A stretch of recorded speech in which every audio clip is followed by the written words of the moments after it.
the way that we usually do this when it's me guest hosting, Andy's real simple. I'll just do like normally when it's like me and Tom will alternate stories, but I'll read the stories and you and I will talk about them. Okay. Our goal would be to get, sticking to the half hour or so total show. Our goal would be to get through those, not speed through them, but relatively quickly, so that when we get to the emulation discussion, we can have a little more padding on that and be able to really talk about it. Sure.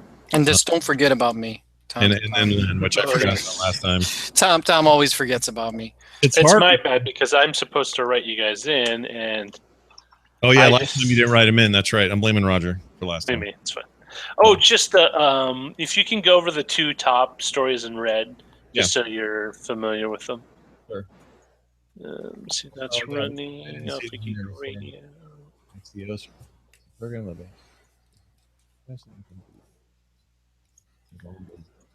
Yeah, I was gonna play Injustice tonight, and I found out my daughter is having a sleepover. So I'm like, Argh. Oh man! So I think we're gonna go see Pirates maybe tonight. Well, I want to see a movie. So I want to see a movie. This week is bad review week, man. Yeah, did it get a bad review? Yeah, it's hovering around 31. Well, that's not terrible, but 31%. I'm not really expecting much. I mean, I was really holding out for Baywatch. I was hoping it would be like a 21 Jump Street, but I heard it was just really bad. Yeah, it's that's hovering around 18%. I'm trying to see if there's anything this week. Not really. Guardians of the Galaxy Volume 2 is like the best bet still. Who has Pirates in the draft? Who, you guys do? Oh, that's right. No, who does? Who has it in the draft? draft? Not us. I know it isn't me. I went to see Aliens for you. Yeah. How is that? It's all right. It's weird. It's 2 movies. Better than Prometheus? Yeah. Does it explain anything? Let me ask that. Yes. Oh, yeah. You get a ton of exposition. Yeah. But it's basically Prometheus sequel trying to fight with a alien movie, and I don't know that it's horribly successful at doing that. But when they're separate, they're kind of interesting in their own. Like, I like the Alien half a lot. Thought that was great. That was Return to Form, but the Prometheus half is just a little too Prometheus for me. So I don't know. The subtitle should be "Space Crew Makes Poor Decisions." Yeah. Not kidding. And they make plenty. Right. They all do, though.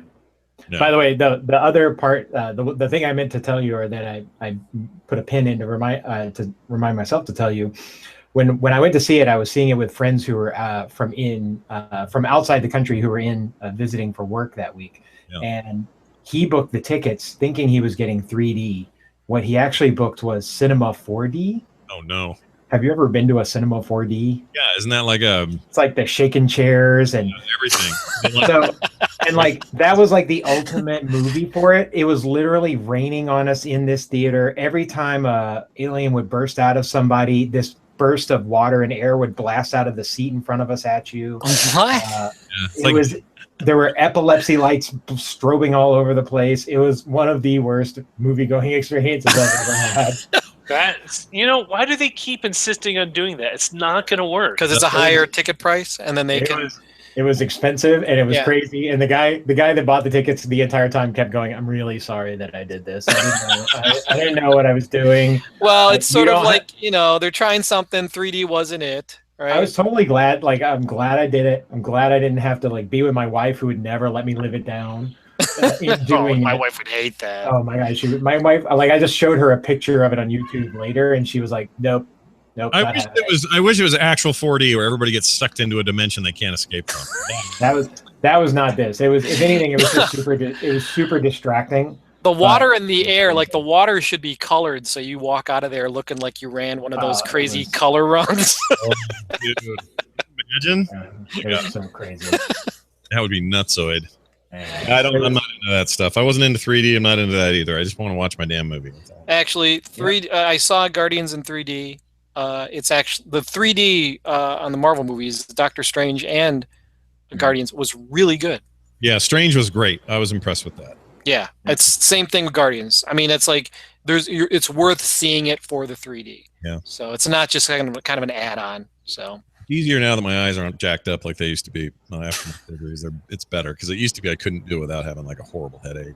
Right. No, I know what you're saying. Now it's no big deal, but for me, it's still like, you know what? If they charge me $50 to watch Guardians 2 opening weekend at home, I'd probably do it. Yeah. No? Yeah. I'm waiting for. Is that happening? Is something like that happening? Not yet. I mean, God, that would be. I was just talking about that. I'd pay a premium to watch it in my house. I mean, you know how this goes. Even if you take half your kids, you're paying $50 to $60 for a trip to the movie. The only thing, the reason why is because they can't control who's watching it. Right. You know. Exactly. I could have a bunch of neighbors over and fill up the basement. I suppose they could write some code that knows that it's being shown through like a, some sort of like a Epson projector or something like that. That would, that it would not allow it to play. But they just start sending it. They'd have to have a camera on the TV. These smart TVs. They'd have to start filming who's in the room, and and then they all get subpoenaed. Yeah, no kidding. But then you can find some weirdo in Canada with his wiener out, and then everyone's ruined. The whole thing's ruined. That sounds like a great movie. That's worth the price, right? That's the whole, yeah. And then there's a secondary market where you're making movies of the people watching movies. It's perfect. Get all your money back. And you're good with starting the record, right? I can do it now if you want. I'm ready. All right. So let me hide and introduce Len, and then Len, you can disappear into the ether doing your art. Yep. I'll introduce you first. So I can cool. And I will shut the heck up, and hopefully AGR will scrape the YouTube audio that's going live. All right. Hiding. All right. Recording. Countdown. Andy, you good? You all comfy and ready? I'm ready to go. Sweet, man. How do we have you introduced on here? Hold on. Roger asked earlier, tech evangelist for Microsoft. Will that work for you? Sure, yeah. Okay. We'll talk about all the other rad things you do, so it won't seem like that's all you. Maker of jam. Maker of jam. Guy. Oh, best jam I ever had. Okay, I am bringing that up. All right. Here we go. I'm going to start this thing, and off we go. It begins in 3, 2, 1. The Daily Tech News Show is powered by you. That's right, you. To find out more, head to thedailytechnewsshow.com/support and do it today.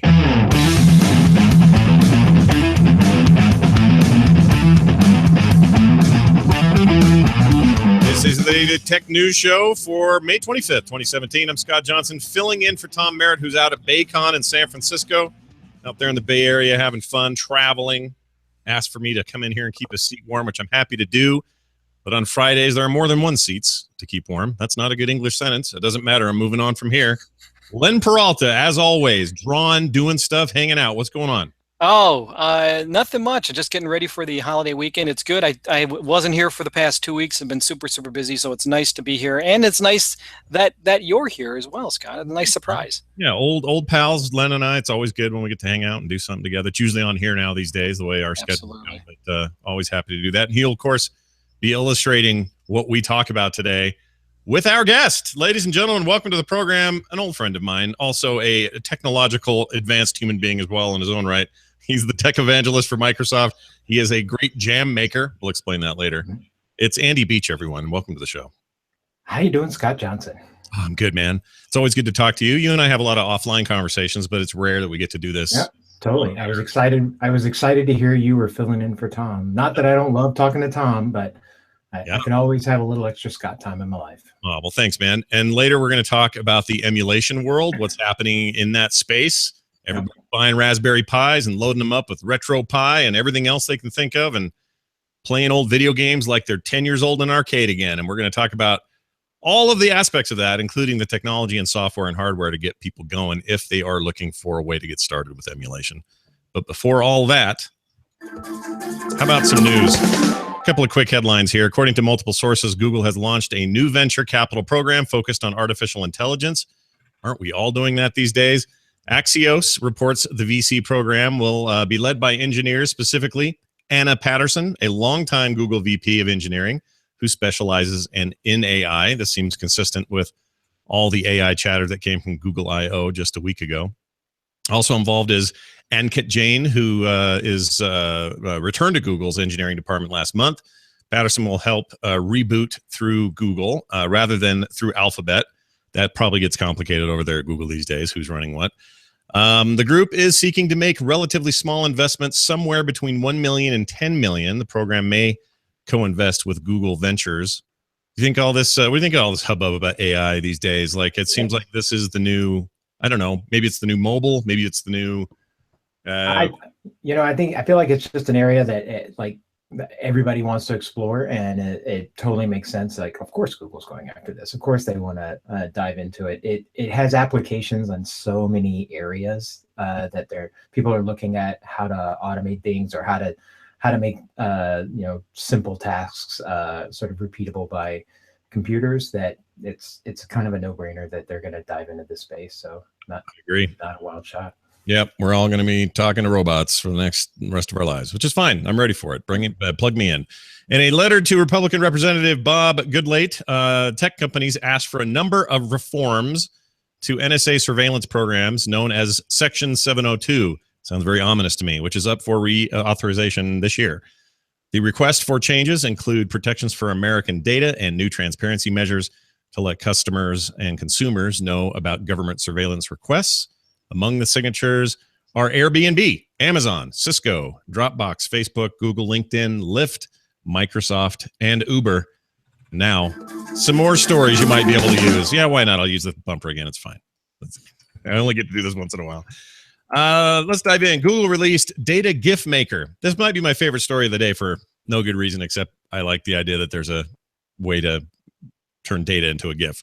A tool designed for journalists to show comparison data in a very interesting way. The tool allows users to input 2 data points and input values as either total numbers or percentages with the ability to customize colors. Data can then be viewed in a browser, downloaded as a high quality or even low quality GIF or GIF if you come from that side of the GIF argument. Andy, you're a data guy. You like data. Now you can just quickly graph that stuff up and send it to your buddy on Twitter or something. This is going to be the rest of my day right here doing this. It's kind of cool, right? Like, oh, yeah. I hate to, I'll be the first to admit this. I've had kind of a renaissance with GIFs personally lately. We have a show called Film Sack on my network, and we'll watch these old 80s movies. And part of what I do when I do that is I look for spots in the film that would make good GIFs, and I make those, and then I post them for everybody to see on the Twitter feed.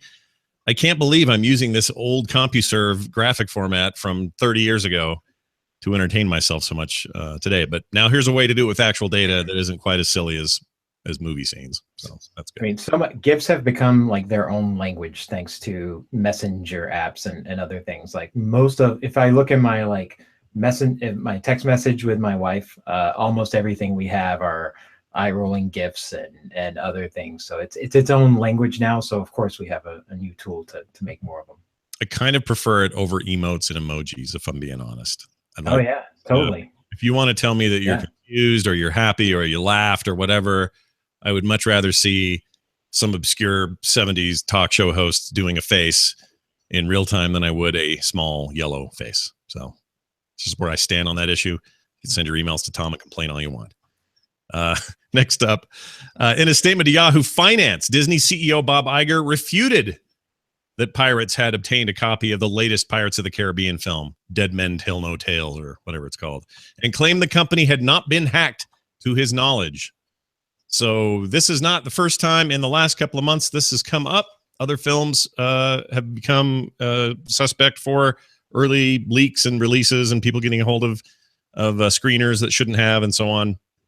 I don't know why this is in the news so much lately, though. I feel like screeners and people leaking early copies is now the oldest trick in the book. I feel like we've been doing this for as long as the internet's existed. So I don't know. It's that ransomware. It's the ransomware part of it that is kind of like the new thing. The idea that they're holding it out there hostage. Yeah. But like this movie, this is you want to hold this hostage for real? Yeah, I can understand like the new Star Wars film or some other Disney property. Yeah. I could see that. But this? Oh, come on, guys. The 5th Caribbean film? Maybe not so. I doubt even Johnny Depp cares. I still can't even decide if I want to spend $7 on the movie itself. So he got his paycheck. He's fine. He's he fine. doesn't. Yeah, He'll be all right. He's all ready for all right. Whatever's next at Tim Burton's studio. HTC unveiled the HTC Link. This is exciting. It's a VR-based powered by a smartphone, or VR-based headset, rather, powered by a smartphone. The Link features two 1080 by 1200 screens. These are 3.6-inch AMOLED screens, panels, rather, that are built into the headset. But it's powered by the HTC U11, and it offers a full range of motion, and they're claiming 6 degrees of freedom. I will need to sort of see that to believe it. Also, in some ways, that sounds great for a mobile device. Some, and part of me thinks that sounds limited. But anyway, it will require an external camera for tracking the headset and controllers. Pricing was not announced, and the Link is exclusive to Japan at launch. We may see it here later. This is interesting because the holy grail of VR, I think, is to figure out better ways to track the environment from the headset, not the other way around. Because the way it works now with the Vive, or another HTC product, or with Oculus Rift, or most other tracking-based VR systems, you need to have, this sensor over here and a sensor over here. Yeah, you need beacons, basically, to say where everything is. When this gets really interesting to me is when these headsets start experimenting more, at least with release models, with mapping the environment from the headset itself and doing it in real time. That may take more computing power or other stuff that I'm not aware of, but I'm excited about that day to come. And at E3 this year, Starbreeze Entertainment, known mainly for publishing video games, has their own headset that they initially purchased in some sort of early development phase and have now gotten close to a release candidate, and they're going to show that off. And that supposedly has what I'm talking about. The headset itself will map the environment around you, and you will not have to worry about having anything to tell you where you are. And that's pretty exciting. So as cool as this sounds, and I'm glad that there's kind of a motion tracking element to a portable solution, I still don't like the idea that there are beacons. Yeah, I think that definitely will end up being a problem. I agree with you that I think the more they can internalize that and have internal sensors do the job of mapping the space, that's going to help. But I mean, again, this is sort of a smartphone powered version of it, so it's always going to be kind of a lesser VR. So whatever it can do to get that job done right, and then go toe to toe with some of the bigger VR headsets, that's cool.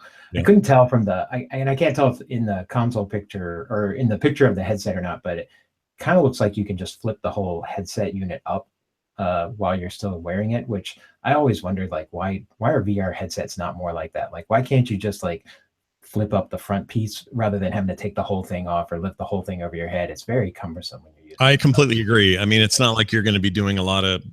Yeah, but like you just want to, like, you want to be able to peek out and look through a window and make sure you're not getting ready to run into the wall or something.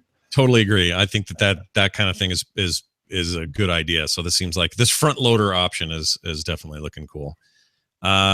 Business Insider reports that Lyft launched a new feature. It's a big mustache on the front of a car. Just kidding. That's not coming back. I made that up. It's a new feature allowing drivers to accept a ride scheduled pickup days and hours in advance with full information on where the rider is going and how long it will take to make the trip. Long requested, finally coming. Other announcements include a new driver app and power zones, an incentive that gives drivers bonuses, aka extra money, when they give rides in or from a demarcated power zone section in the selected city. So that seems like a cool way for drivers to be incentivized. But moreover, I like the idea of being able to plan this stuff in advance. If you know you're going to be picked up at a certain time on a certain day, no reason why you can't get that stuff out of your head, planned out and done. And then if you can't do it, you just cancel like anything else. It's like a flight, really. You're basically just, this is like the airline version of ride sharing, I guess. Well, sorry, I was just going to jump in here. So the actual thing for Lyft is for drivers. So the drivers can basically, instead of waiting for things to trickle into their app, they can basically say, like, I'm a Lyft driver, and you, Scott, decide to go to the airport. You say, next Saturday, I need to get to the airport by 3 p.m. Right. I can see that. It's like, okay, I'll take it, even though it's like a week in advance, so I can figure out how to plan my day. It's like, oh, here's a perfect block of people I can drive, and then at this point I can go see the movies or do whatever I need to do. So in a way, it gives flexibility to the driver as well as to something that the the writer or the customer already had. Yeah, I clearly I don't use Lyft enough. I thought Lyft was limited by you just had to call when you were ready to go, and they'd send the closest one to you. But apparently, I'm way behind on the Lyft stuff. So that's good to know. These are both driver tools that were launched at the same time. And I will add that the Power Zone kind of feels like a Mario Kart thing. Like you just coast through there and you get extra points, or in this case, extra money. It's the Mario Power Zone, everybody. Get in there, get some coins, and make Wario have a bad day. Final note here. Nielsen released data metrics this morning that found that 92% of viewing habits among U.S. adults take place still on a television screen. So everybody who thought we'd all move to tiny screens, not so much. 92% still. The data was collected in the fourth quarter of 2016 and compares TV screen viewing to PCs, tablets, smartphones, and TVs connected to set-top boxes like game consoles, Roku's, Apple TV, that sort of thing. According to Peter Keskingris, can't say his name right, SVP Audience Insights over there at Nielsen, he suggested that the data is contrary to the belief that smaller screens were taking away from regular TV viewing. TechCrunch also adds that TV viewing isn't just traditional OTA, cable, or satellite sources, but likely includes streaming services like Netflix. I watch most of my Netflix on a television. I watch a little bit on smaller screens, but this doesn't come as that big of a surprise to me. The data I would like to see is how many people are watching. I don't know if anyone has definitive data on this, but how many people are watching regular old cable television via a television versus those who are not watching, who are watching internet sort of connected stuff, streaming stuff to the same TVs. That would be. I'm sure that stuff is in there, but I mean, the fact that people are using the biggest screen in their house to watch TV, regardless of where it's coming from, shouldn't be a wild shock to anybody. The data I would like to see, and I'll have to read this report and see if it's in there, is how many people are watching the big TV while they have something going on the little screen, because I'm constantly using my phone the entire time we watch. Basically my phone is just one giant IMDb database that I'm constantly trolling through while we watch stuff. So I can go, what was he in? What was that guy in? Oh, right, him. Okay. That makes me feel a lot better about how I live my life, because I do the exact same thing. Oh yeah, no, please. That's all we do is and I've probably looked since Fargo restarted, I've probably looked David Duels up like 3 times so I can remember what else I've seen him in. Just remind you of all the cool other things that guy's done. But easily the coolest thing he's doing right now, Fargo, no question. No question. Yeah. Also, I noticed that Amazon Prime is trying to curb that a little. I mean, they own IMDb, Amazon does, so they've leveraged that data to be in there. But you have to be doing it on a browser or a tablet, right? And it's great.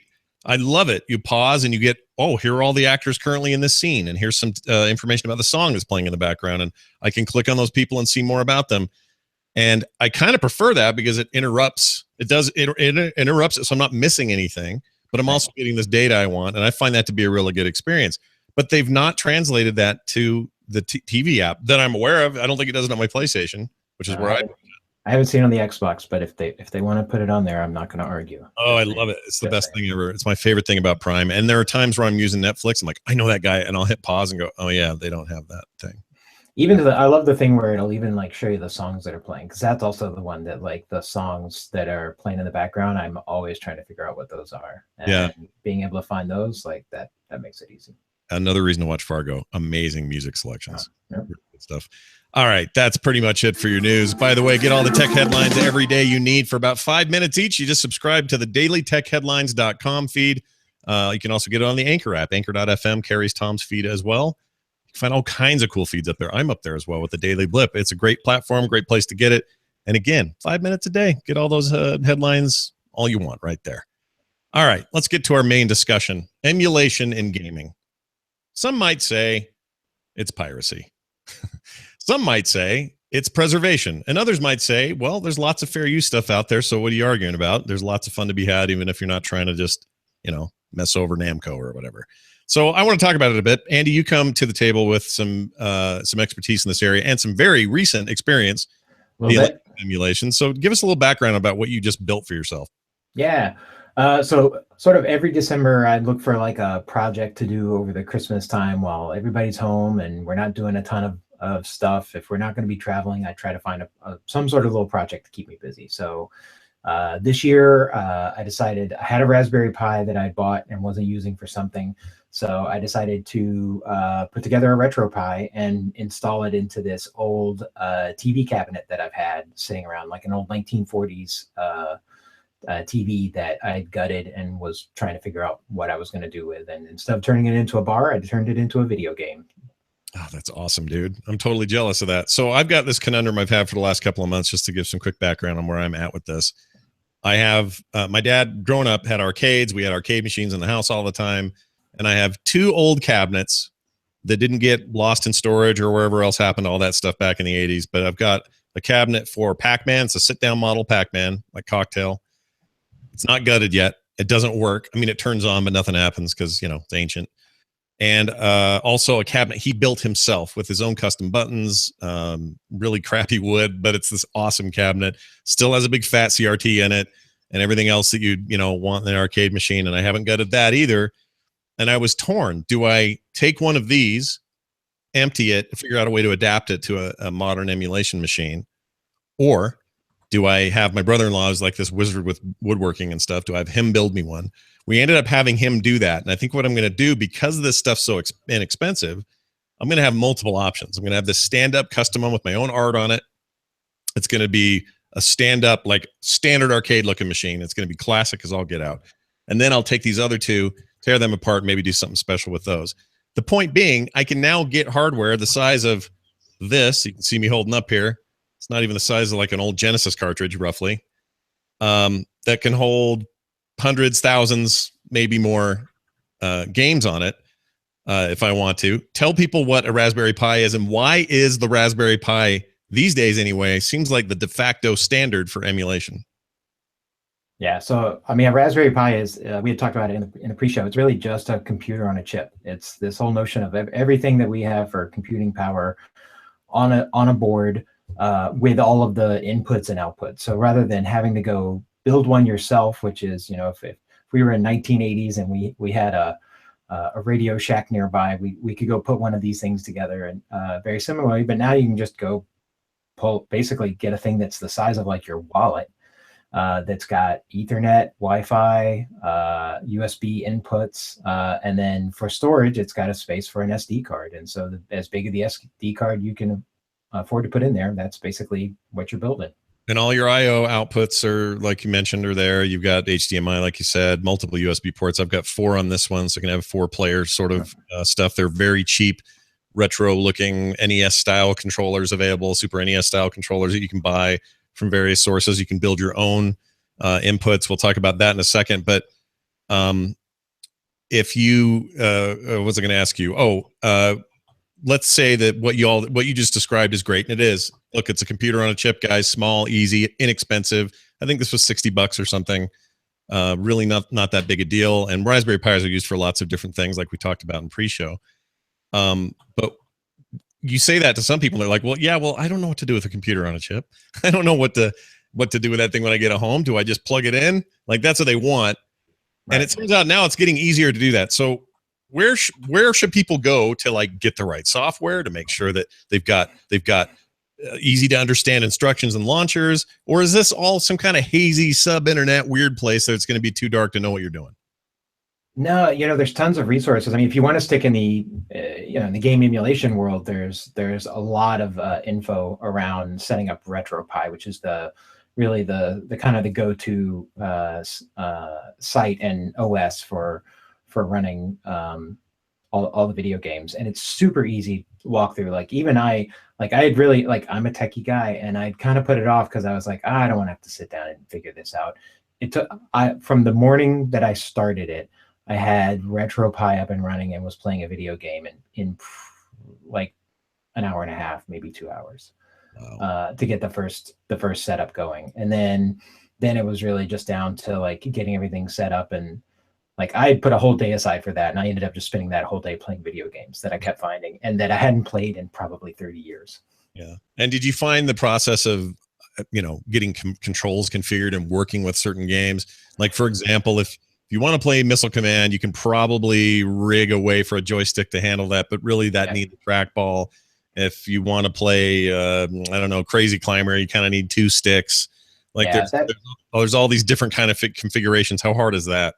that has definitely been like, you spend more time, I think, doing that, getting your system sort of sweetened to the point where you do what you want to do with it. I for example, like, because I was just doing this as sort of I did not invest a ton in it. Like you said, I think I put $50 in the Raspberry Pi originally, and then I just have a ton of Xbox controllers around because I've worked in the Xbox world for a long time. So I went and dug out a bunch of older USBs and just plugged them in, and this thing just picked them up, recognized them, mapped the buttons as best it could. I went in and tweaked and did a little bit of sort of reconfiguring because it had moved a lot of stuff to buttons that I wanted on a joystick. And once I had done that, I've pretty much left it alone. But I keep thinking, like, I really want to go like find myself like a good like Nintendo controller, more Nintendo style for some of the games, because for some of those in that world, it's just that feel. I want that feel in my hand, and there's like a cognitive dissonance that I have holding an Xbox control, playing Dig Dug or Super Mario or Donkey Kong. Sure, I totally get that. I'm with you. Now, here's the part we probably should talk about. Nintendo would rather you go. Well, they don't. Apparently, they don't rather you do this quite that much because they no longer make it. But they would like you to get an NES Classic, and that's how you should experience some of their classic games. You get 30 on that thing, and that's great and all. And I got one, and I love it. I think it's an awesome little device, and I'm glad I got it because now they're not making it anymore, and they may do the same for the Super NES. But when it comes to these back catalogs of games, you're never going to be able to buy on cartridge again, or you've even got cartridges for in a box somewhere and no longer have hardware to play them on. Your old Genesis quit working or whatever. What are people to do if they want to stay within the lines of legality, but they don't quite understand this stuff? Is it legal for me if I own a copy of, I don't know, can't think of a game, Super Mario World, and I have no way to play it? Can I go get that ROM, and is that okay? Like, how much have you had to deal with that?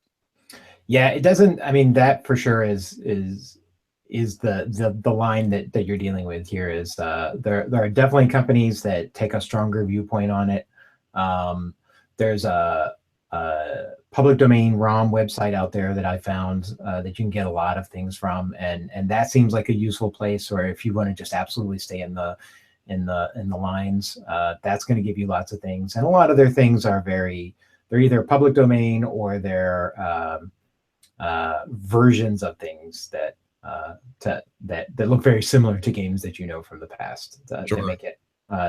They make it. PD-ROMs, right? People can Google PDROMs.de is where that's located. PDROMs.de, yeah. Yeah, and I noticed there's like, if you go to the Super Nintendo selection, for example, there may be stuff in there you've never even heard about, right? But there's some analog to a game you do know. Yep. Yeah, that's very interesting. So for me, it's always been an issue of trying to separate preservation from legal fair use. Preservation, I think, is important, and I think it matters. And I'm glad that all these old games, especially some that have just been abandoned, total abandonware by some of these companies, have a way to find life, have a way to be exposed, and still have that work be seen. But as we get further and further into a digital-only future, just wondering if you have any thoughts on the idea of what happens when Xbox Live decides to finally shut down, or what happens when World of Warcraft finally shuts down. Like, it becomes a little more complicated, doesn't it? Yeah, I mean, I feel like for the games we play online now, like I hope that there becomes an option where they basically open source those servers and people get to run their own server for some of those games out there. We've seen a little bit of that has crept up, where people start their own servers or run private servers for some of it. So I certainly hope it goes that way. For these sort of consoles, when we were in an offline world, none of that was possible, and basically these ROMs and these emulators are kind of the way that we have to get some of those. And it's definitely, isn't it to a place now where finally the Raspberry Pi certainly is capable of running, let's say, an NES game, in the way that it ran originally. You're not having to jump through hoops or use weird PC configurations or any of these things. And I know there are MAME emulators and that sort of thing, but this is like this weird convergence of kind of not hacker technology, but kind of, aftermarket technology, but in this very simple format.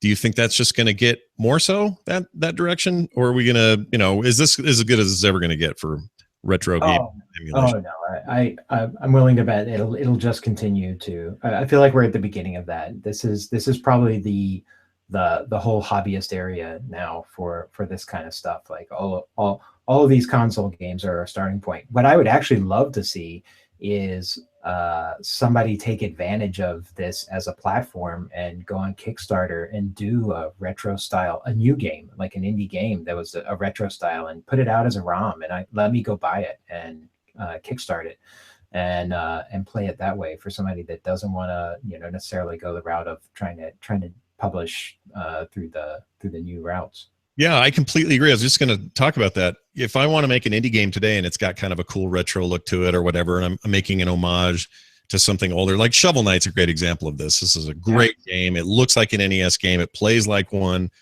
It's an excellent game in all respects, and it matches with that kind of retro thing.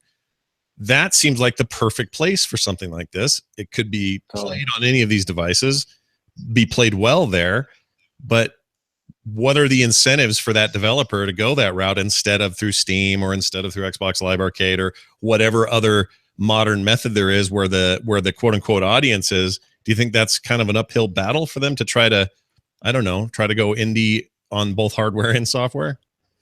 Yeah, it's probably, it's a place where you're probably repurposing like a mobile app you've already developed and are putting in the iOS store, and for an extra, whatever, $5, you give people the option to go have the ROM version of it so they can play it on their console at home that they've set up, something like that. Right. Well, if you are interested in just seeing more about this, keep your eye on my Twitter account at Scott Johnson. And of course, you can follow Andy Beach as well and see photos and things and progress on these various projects. I'm pretty excited to start getting shots of this cabinet and sharing it with the world so people can see what we got going on there. And I don't know why I'm so driven. It's this like weird nostalgia thing, whatever you want to call it. But I feel when I crack open Joust and play that and play it well as if it was in the arcade, I feel like I'm a kid. I may as well be in the arcade again. It's the best thing in the world. So when I built this originally, I thought it's sitting right outside my office door. I'm going to be using this all the time. And I think my wife has actually used it more to go play Dig Dug. Like I have found her randomly playing Dig Dug in our hallway than in more times than I care to count. You should do. We should all do this. It should be a stand-up cabinet out in the hallway, but on it should be running all the time Sinistar, because Sinistar is always yelling at us. Remember that? You'd walk by the arcade and Sinistar would go, Sinistar or whatever, run, and you'd have to freak you out and you go, I got to put a quarter in that. That's the way you keep yourself nice and distracted during your workday. It's my bit of advice. Big thanks to everybody, by the way, submitted stories today. In our headlines, you can do those and participate in that by voting for stories at dailytechnewsshow.reddit.com. Amazing contributors there, as always. Let's get to our pick of the day. Send your picks to feedback at dailytechnewsshow.com, and you can find more picks at dailytechnewsshow.com/picks. Ours today is going to be RetroPie for the Raspberry Pi. Get it at GitHub. Not RetroPie. Yeah, RetroPie. That's what it's called. I keep wanting to say RetroCade because that's printed on mine. Mine says RetroCade and kind of a Nintendo writing thing. But anyway, it's easy to get, easy to install. There are like, I don't know, dozens of YouTube videos that walk you through exactly what to do. My goal now, and I didn't tell you about this, Andy, but I'm stoked about it, is I'm going to make my own interface. So there's pretty easy instructions on how to take like the XML files and what transparent PNGs are going to do and how they're going to work, and build your own interface. You can create like preview videos of what the game is. You can have I'm going to have some salty looking arcade dude with his hat backwards, like playing an arcade machine or something. Like it's going to be rad. Nice. Yeah. So you can also do your own boot screen. You can do your own loader video or still image. Really? So that as the thing boots up, you can have it be like a Scott Johnson or Frog Pants specific booter. I'm going to do that too then, because mine, the way I have it now, is boring. Super boring. Let's get to our message of the day. Feedback at dailytechnewsshow.com is the address to use. And here it is. Who's this from? This is an anonymous person. They wanted to stay anonymous. They're a grateful patron, and they said this. Just a quick response to Justin's take on old-fashioned advertisers being resistant to change. While that might be true in so many areas, advertisers have moved their budget to digital. In this case, A/B testing with randomized control groups is very hard to do offline, but it's the hallmark of what is easy to do in the digital world. What is surprising is that the big advertising platforms like Google and Facebook are developing extremely sophisticated attribution black boxes, rather, I should say. He says this is actually a traditional approach used in old marketing instead of using the power of digital and running randomized control trials. I thought that was interesting just from the perspective of I don't want to say new media is not the right word, but a company like Google who has pioneered the very essence and foundation of successful online advertising still relies on old school methods, right, to get the job done. It's crazy. Well done, Google, and well done, Facebook, I suppose. Also, Charles wrote in, sent us this heads up regarding a bill making in a way that's making its way through the House. Sorry, he writes this. I know it's not tech per se, but it's part and parcel of overall ID security and fraud prevention. I'm sure it will apply to electronic documents as well. Bill H.R. 624, aka Social Security Fraud Prevention Act of 2017, is sponsored by Representative David Valledo of California. This bill prohibits federal departments and agencies from including the Social Security account number of any individual on the document or any document sent by mail unless the department or agency head determines that inclusion of that Social Security document on the document is necessary. That number on the document is necessary. Departments and agencies must issue regulations within 1 year of this bill's enactment that specify the circumstances under which the inclusion of the Social Security account numbers on mailed documents is necessary. Does that make you feel better, Andy, about your personal information, assuming you lived where this bill passes? It makes me panic that wasn't already a thing. Yeah, this keeps happening, right? You keep finding out about stuff where you thought there maybe was already a law protecting you, and it's not. Right. That's all good. Yeah. It's like finding out, this law will make it so your neighbor can't hear everything you say on your phone. Oh, they can do that now? Yes. Well, all right. Great. Good to know. Thank you, Charles. Always good to get good emails from people. Tom especially appreciates that. Feedback@dailytechnewsshow.com is where you'll send that. Let's check in with Len, see how his drawing for the week's going. Len, what do you got there, buddy? Oh, Raspberry Pi. Great discussion, by the way, and it makes me want to go out there and just and grab one of these things. But the games that are, we talked about this pre-show, that are really popular on there are the ones from like Super Nintendo, Nintendo, a lot of Mario games and stuff like that. And I think that Mario would not be happy about being copied. So Mario here in this image is basically doing the kid thing where he's saying, "Stop copying me, quit copying me, quit copying me," and that's what it is. Your best part about it is you got grumpy Pac-Man behind us. Yeah, Pac-Man's not too happy about it either. He has not much to say. Maybe he'll say "waka waka," which translates into "quit copying me." Yeah. But yeah, that's this week's wonderful Memorial Day, going in the Memorial Day weekend image. Yeah, which is available right now. If you want to get real twisted about it, by the way, if it looks like he's about to kick a very deadly red shell at himself. At himself. Yeah, things can get real ugly there. It could get really ugly, very ugly. And it's interesting because it's I don't know. I mean, I don't know how Nintendo would feel about necessarily all that being out there. People love. I think the discussion kind of took the vent into wanting to go back with nostalgia and everything. So I don't know. I don't know if Mario would be on top of all that stuff with nostalgia. Yeah, you never know. But where can people find this print and others if they want to? Oh yeah, they can go to lenperaltastore.com right now. It's on the front page, along with a bunch of other stuff that you can get. And also, if you get, you can also back me at Patreon, patreon.com/Len. Back me at the DTNS lover level, and you'll get this as a digital file. You'll get it immediately. It's great. Wow, that's awesome. Yeah. All right. Well, thanks, man. We really appreciate it. Always good to see you. Yes. Andy Beach, it has been my pleasure to have you on with me today while we're, keeping the fort down for Tom. Please, by all means, tell me more about where people can find you online, where they can find information about some of the simulation stuff you're working on, and more. Best way to find me is on Twitter. I'm at Andy Beach, and everything ends up there. It's a random collection of life. It's cool tech I'm working on. It's pictures of my dumb dog and the dumb things she does, and pictures of my kid and how adorable she is, and all the old cars I find when I go out for walks in the afternoon. So yeah, you can count on it. there. That stuff's always there. I can always count on it when I check out Twitter.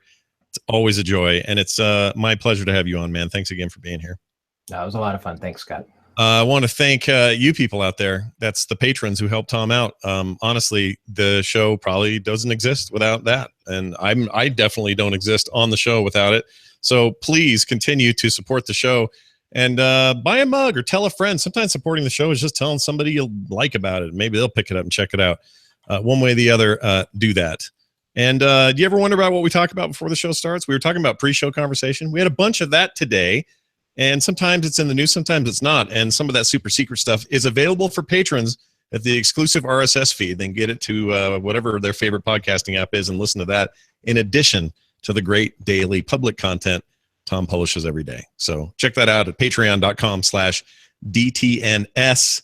Oh, gosh, I think that's everything. Don't forget our email address is feedback@dailytechnewsshow.com. We're live Monday through Friday at 4:30 p.m. Eastern Time. You can check us out on diamondclub.tv, alphageekradio.com, facebook.com/Daily Tech News Show, and wherever else you get the show. Thank you guys for listening, and we'll see you next time. Okay, if Tom's done showing off, being informative, and making sense of things, here's a little something from the flip side of that coin. I'm Mike Range, and this is the monthly Tech Views preview. CEO Tim Cook announced that the revenue from Apple wearables equaled that of a Fortune 500 company, meaning at least $5.1 billion last year. I see some of you are surprised by this, he said, but consider that wearables includes not only the Apple Watch, but AirPods, Beats headphones, and depending on how financially creative we need to get, remember that in a pinch, a simple household rubber band technically makes any iPhone a wearable too. Check out the rest of the monthly Tech Views Sunday at dailytechnewsshow.com. It's what 3-day weekends really are all about. This show is part of the Frog Pants Network. Get more at frogpants.com. Diamond Club hopes you have enjoyed this program. Well done, everyone. Fantastic. Excellent. Awesome. Fantastic. It's great.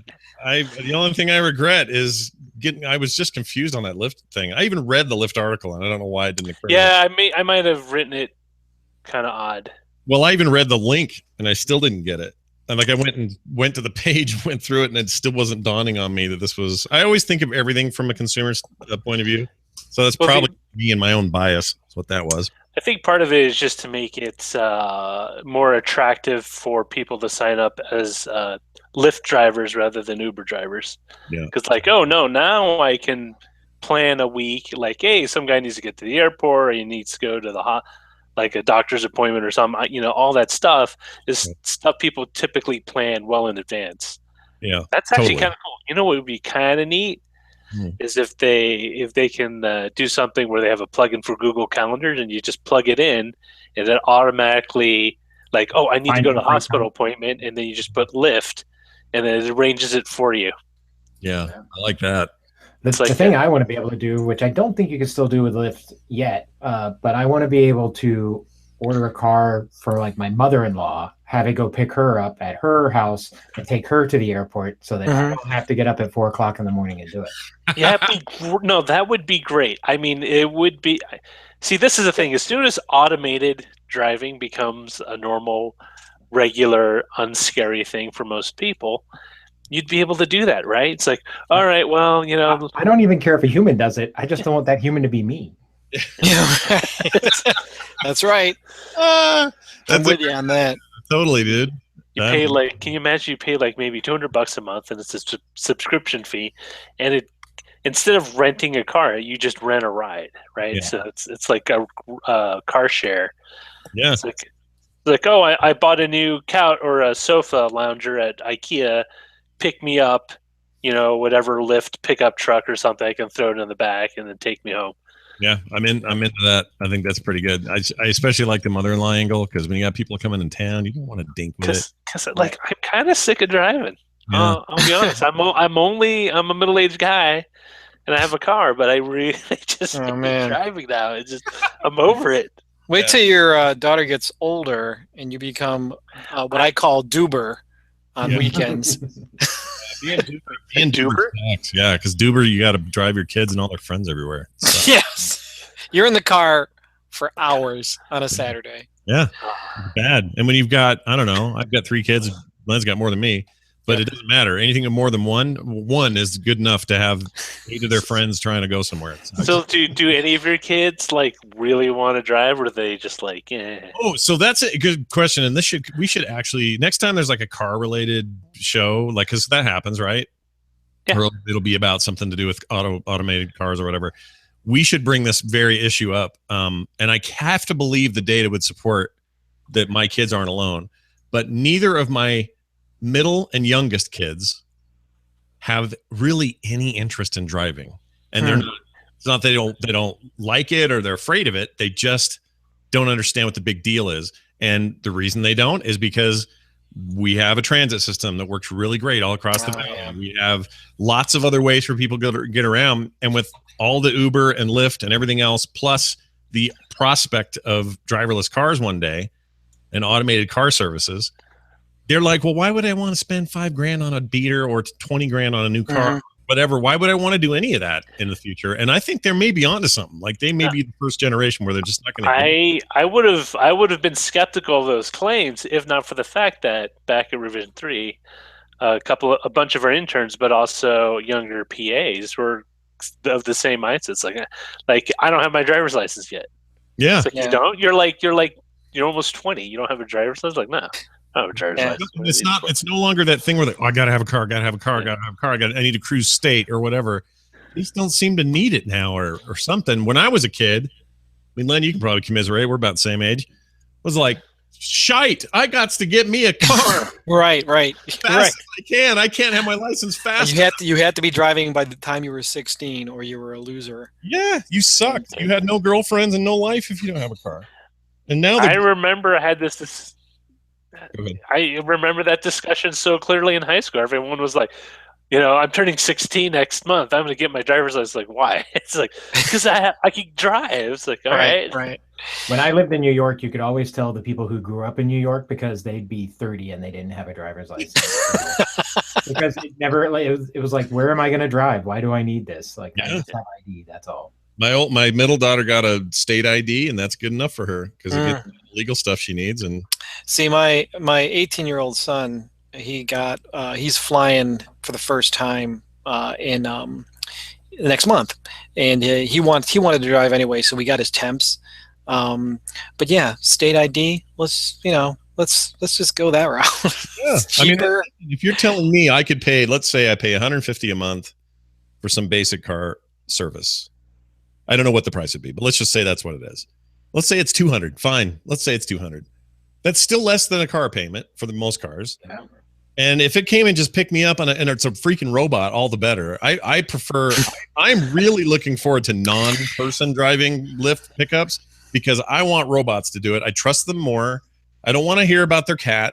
Well, it will cut down on the amount of money you spend on insurance, the car payment. Hey, this is something I wanted to bring up. I don't know if you guys have ever heard of this. Maybe I'm late on this, but have you heard about car subscription services? No, but is it like this? Except is it like city? Is it like car share?